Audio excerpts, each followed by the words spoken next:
From Amateur Radio Newsline Report number 2355, this is Ham Nation Headlines for Wednesday, December 21st, 2022. In the U.S. recently, hams teamed up for a radio activation that turned out to be a living museum and a tribute to history.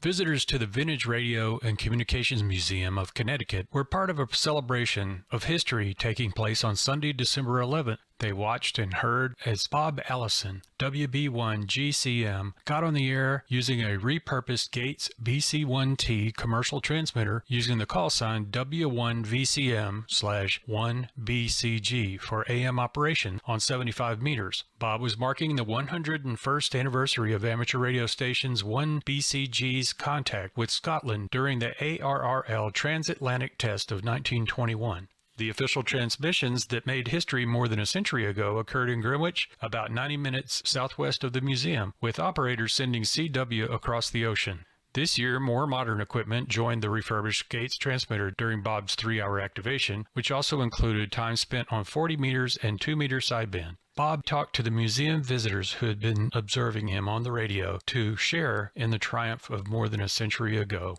This is Kevin Trotman, N5PRE. The life-saving capabilities of DMR proved useful to a hiker in New Hampshire recently.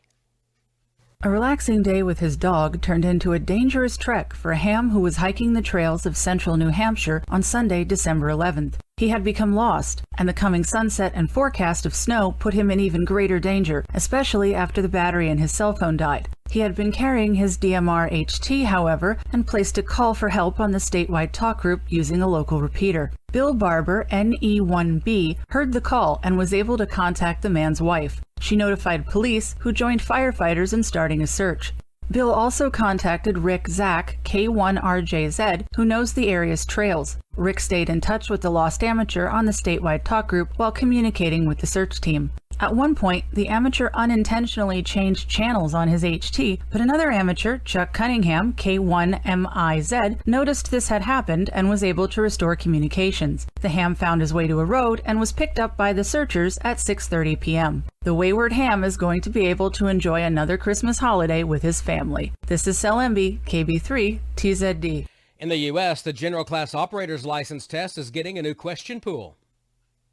If you are a ham in the United States looking to upgrade to general next year, you can expect some changes in the new pool of questions that take effect on July 1st of 2023. The 432 questions were just released, and the National Conference of Volunteer Examiner Coordinators Question Pool Committee says they will reflect significant changes.